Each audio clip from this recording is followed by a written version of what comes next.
Bro, ajari gua hikmah. Demikian sebuah kalimat terucap dari sahabat saya yang memiliki gedung di depan City Walk Sudirman.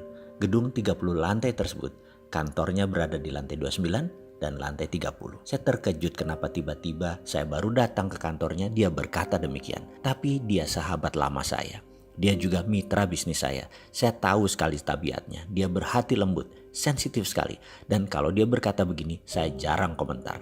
Dalam hati saya berkata, apa dia mau nonton video naratif serial Sadar Kaya Advance ya? Lalu otak iseng saya keluar dan berkata, si Ahmad supir lu bawa motor? Ada katanya. Kita naik motor keliling Jakarta, saya bonceng bagaimana? Dia kaget karena mungkin sudah 10 tahun dia tidak naik motor. Dia steril dari hal-hal seperti begini. Ayahnya adalah salah satu dari 4 macan konglomerat zaman Soeharto. Dia sekarang pemegang tahta generasi kedua kerajaan bisnis keluarga tersebut. Naik motor? Ya enggak lah. Kemudian dia berkata, oke, why not? Katanya. Kemudian motor supirnya disiapkan di lobi. Siang itu kira-kira jam 3-an. Saya nyetir, dia naik di belakang saya dan saya langsung tancap gas menuju Mall Ambassador, daerah Kuningan. Lalu saya teruskan sampai bypass daerah Pasar Gembrong. Rencana saya balik arah di sana.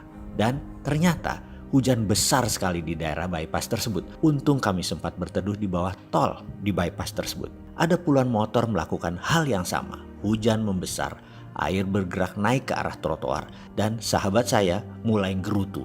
Sialan lu, basah nih gue. Di samping kami, seorang ayah dengan anaknya kira-kira berusia 10-12 tahunan berdiri merapat kedinginan. Air mengenang naik cepat sehingga sejajar trotoar tempat kami berdiri. Tiba-tiba ada mobil dengan kecepatan tinggi di dekat kami membuat siraman air kotor muncrat membasahi hingga tubuh kami. Semua orang menghujat seketika termasuk sang anak kecil tadi. Nampak sang ayah menenangkan dirinya.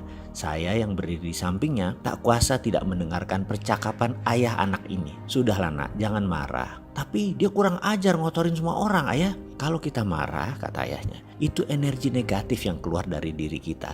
Dan ingat, dunia ini bulat. Dan sekali lagi, energi itu kekal. Sekali energi itu tercipta, mereka akan terus ada. Dan karena kehidupan ini berputar, energi itu akan kembali ke diri kita sendiri. Saya terdiam, termangu mendengarnya. Begitu juga sahabat saya yang berdiri tepat di samping saya. Sang ayah melanjutkan, mulai sekarang kamu harus bisa mengeluarkan energi hanya yang positif. Misalnya doakan orang tadi agar selamat sampai ke rumah dan ikhlas dalam berdoa.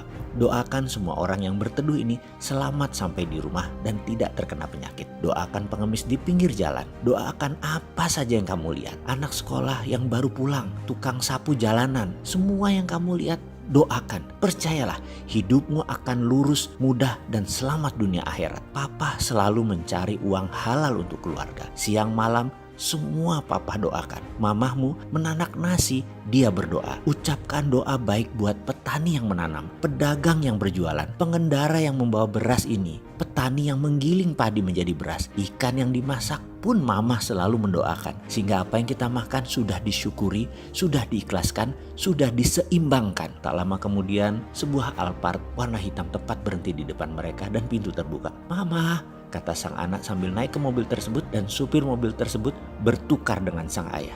Rupanya ini training day sang ayah ke anak untuk melihat sisi lain dari kehidupan. Itu gumam saya dalam hati. Entah mengapa saya merasa malu teramat sangat. Saya tutup wajah saya dengan helm, menitik air mata saya dan berkata, terima kasih ya Allah, hari ini luar biasa, sebuah pelajaran yang saya dapat. Lalu saya melirik sahabat saya. Ternyata dia lebih parah lagi. Dia menangis deras air mata sambil bergumam, sialan lu bro, lu apain gua? Sialan tuh bapak, kena gua. Gua belum jadi ayah yang baik, gua belum jadi orang yang berpikiran positif. Ya Allah, terima kasih, tobat hamba. Dan saya pun diam saja menanti hujan reda.